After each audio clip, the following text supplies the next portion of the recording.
उसके घर पर आप छत पर चढ़ जाओ, वहाँ पर जो है धार्मिक नारे लगाओ और फिर उसकी रेलिंग गिरा दो, उसके जो है धर्म का झंडा उखाड़ कर फेंक दो, तो ये तो अराजकता है, ये तो सांप्रदायिकता है। आप बताओ, मैं इस देश के करोड़ों हिंदुओं से पूछना चाहता हूँ कि कोई व्यक्ति अगर तुम्हारे घर में आंगन में तुम्हारे धर्म विशेष का जो है लहरा रहा भगवा झंडा उखाड़ के फेंक दे, तो इस देश का धर्म हिंदू क्या करेगा? आप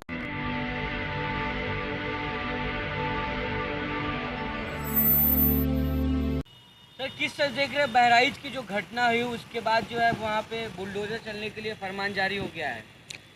हिंदुओं के घर भी हैं वहाँ पे। लगाकर आग पूरे शहर को, शहंशाह ने बोला, उठा है दिल में तमाशे का शौक़ बहुत।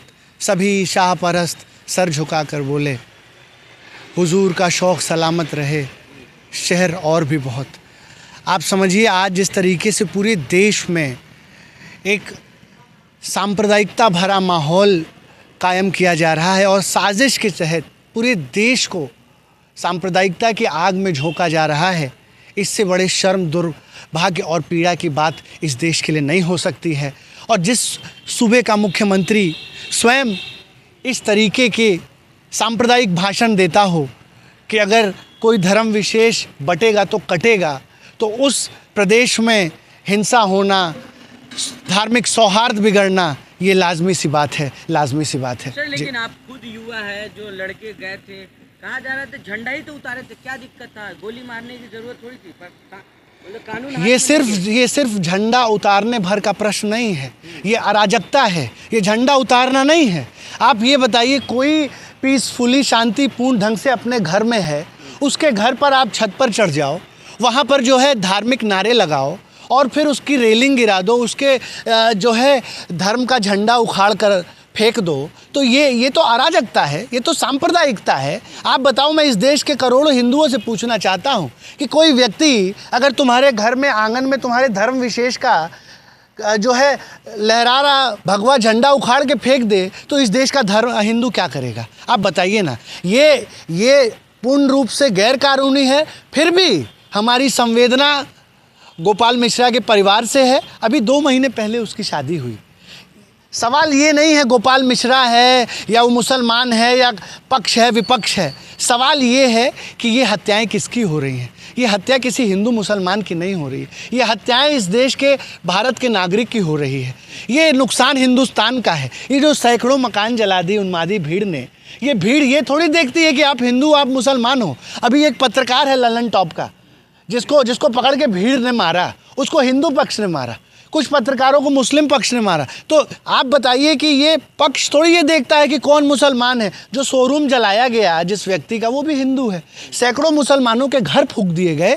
यहाँ प्रश्न ये नहीं है कि हिंदू दंगा कर रहा है कि मुसलमान दंगा कर रहा है। यहाँ प्रश्न ये है कि कानून का राज है कि नहीं उत्तर प्रदेश में। आप बताइए। हाँ, प्रश्न ये है कि बरगला कौन रहा है युवाओं को? आज इस तरीके की सांप्रदायिक राजनीति को कौन पोषित कर रहा है? जब लगाया पेड़ बबूल का, तो कैसे हो फल आम?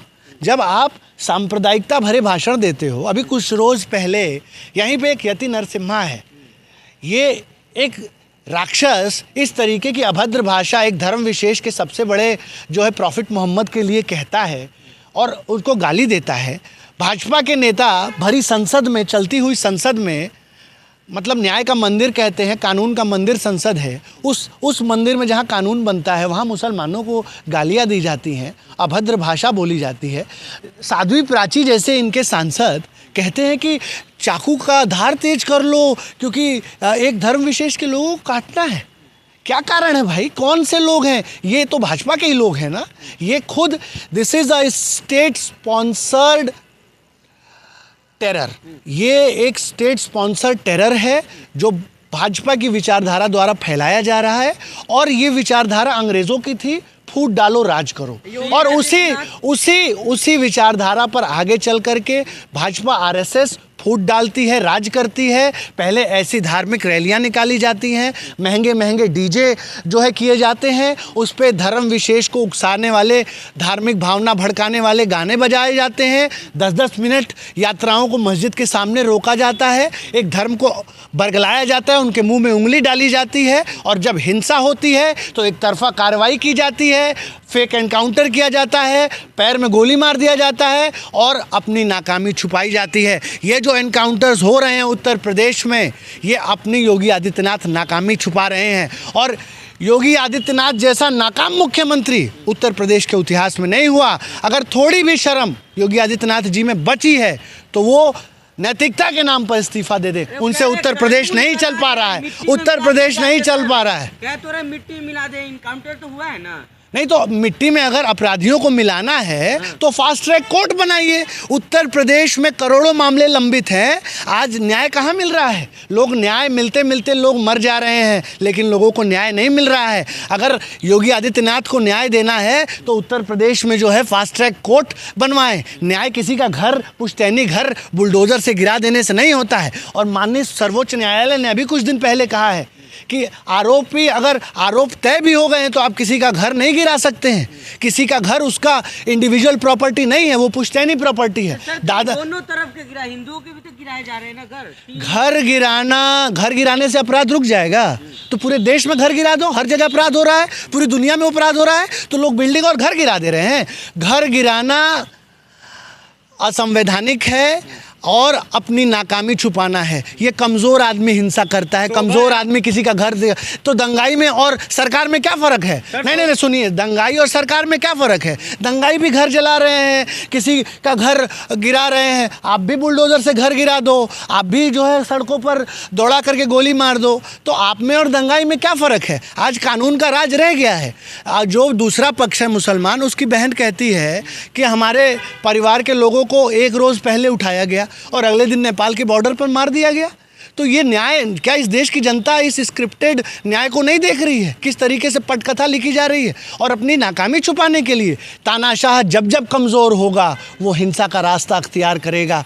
और ये निशानी है कि तानाशाह की जब कुर्सी हिलेगी वो कमज़ोर होगा तो डर और भय फैलाएगा। और बड़ा आसान है लोगों को बांटना और दंगे करके अपनी सत्ता को बरकरार रखना। यही पैटर्न, इसी राजनीति को पोषित किया जा रहा है। ये भारत के भविष्य के लिए बहुत खतरनाक है।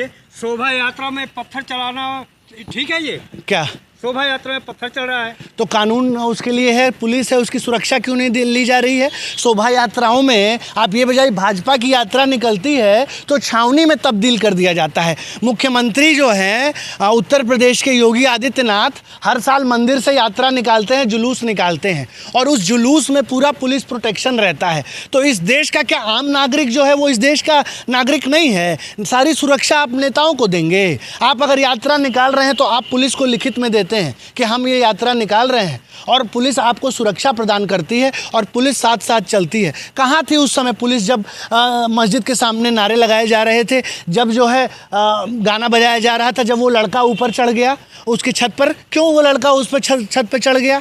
आप समझिए, ये इस तरीके से कहने से काम नहीं चलेगा। दंगाई का धर्म नहीं होता है। सुनिए, हाँ गुनाह है इस तरीके के भड़काऊ डीजे बजाना जिससे कि आग लग जाए, हिंसा हो जाए, वो गुनाह है। और सुनिए, उत्तर प्रदेश पे डीजे पे बैन है। यही योगी आदित्यनाथ सरकार ने डीजे पर बैन लगाया है। तो वो कौन से लोग हैं भाई जिसने इजाज़त दे दी?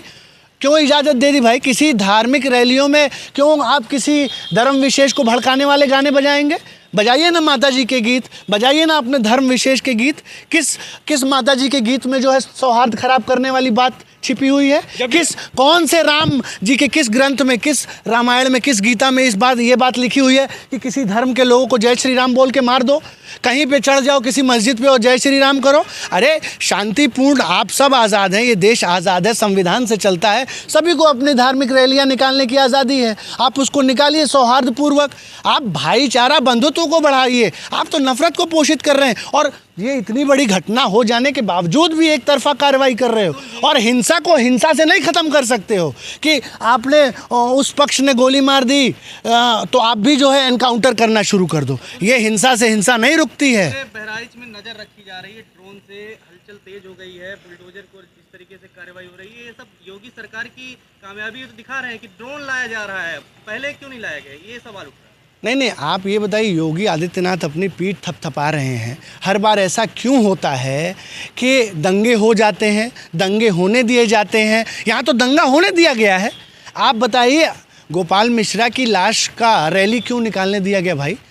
अगर वहाँ कोई घटना हो गई, यहाँ तो तमाम जब रेप होता है, बलात्कार होता है, तो पुलिस जो है लाश को रातों रात फूंक देती है, मट्टी का तेल डला के फूंक देती है। तो इस घटना में क्यों जो है उसकी लाश को घुमाया गया?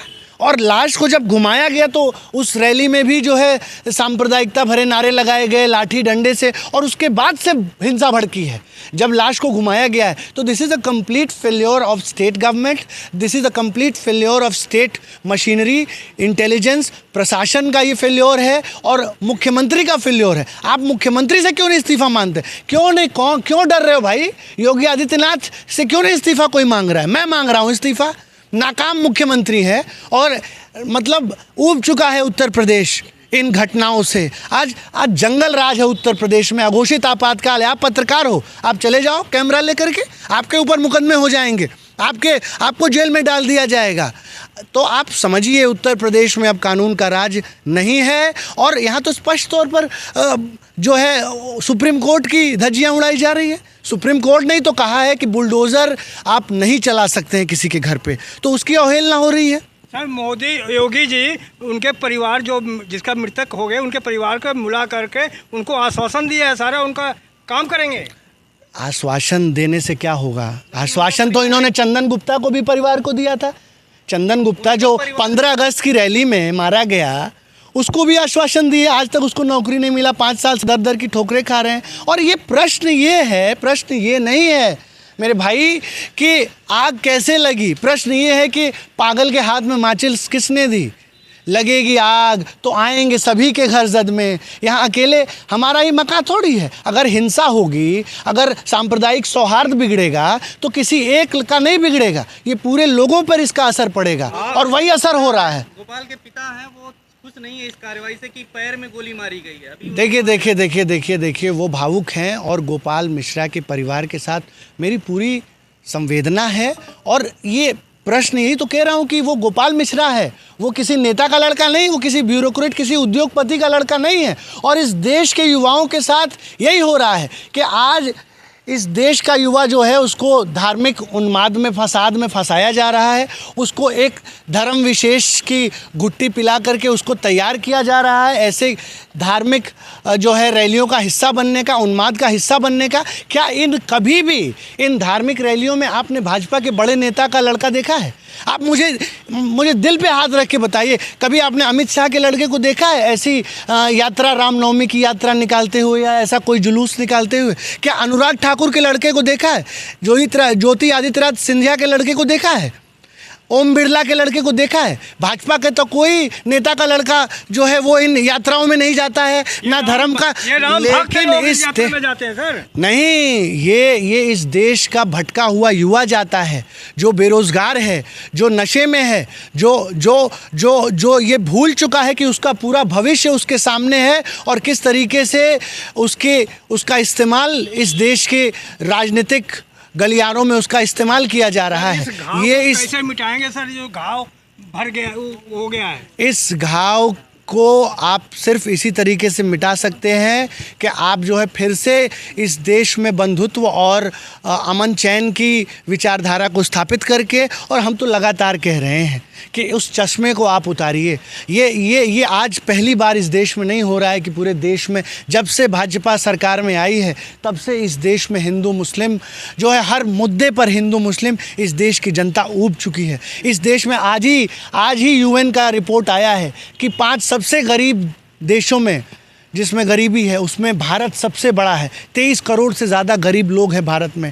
आज स्वास्थ्य व्यवस्थाएं चरमरा गई हैं, बेरोजगारी चरम पर है, महंगाई चरम पर है। इस तरीके की नफरत की राजनीति, इन सब मुद्दों से भटकाने के लिए इस देश की जनता को ये समझना पड़ेगा कि आपके असल मुद्दों से भटकाने के लिए ये सांप्रदायिक राजनीति आपके ऊपर थोपी जा रही है। और इससे लाभ किसको हो रहा है? उसी लोगों को हो रहा है जो लोग आज इस पे अपनी राजनीतिक रोटियां सेकेंगे। ये गिद्ध हैं, ये लाशों पर चढ़कर ये इनको सत्ता मिली है। अरे उसकी ख्वाहिशों की तो इम्तिहा ही न थी। वो ऊंचे ऊंचे मकामों पर बढ़ता गया, लाशों की सीढ़ियाँ चढ़ता गया। जिसे खुदा कहलाने का शौक़ था वो मरघट का मसीहा बनता गया, मरघट का मसीहा लेकिन बनता गया। एक बात बताइए, हर बार जो है हिंदुओं के ही शोभा यात्रा में पथराव क्यों होता है? सवाल ये भी है ना। नहीं, ये सवाल बिल्कुल आपका सवाल लाजमी है कि क्या कारण है भाई कि मुसलमान भी यात्रा निकालते हैं, सिख भी यात्रा निकालते हैं, जैन भी यात्रा निकालते हैं, पारसी भी यात्रा निकालते हैं, लेकिन उनकी यात्राओं में तो ऐसा नहीं होता है। क्योंकि आज एक ट्रेंड बन चुका है, जब जो सत्ता में सरकार ही बैठी है।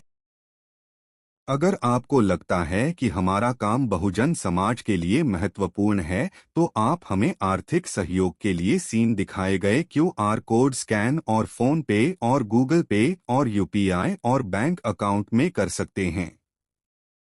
फोन पे, गूगल पे 9250529129, UPI 9250529129@YBL। Bank account state bank of India AC 104299462008, IFSC code SBIN 00066563। आपका छोटा से छोटा सहयोग समाज और हमें और मजबूत करेगा, जिससे हमें बहुजन पत्रकारिता में और निष्पक्ष बनाने में मजबूत करेगा। जय भीम, जय भारत।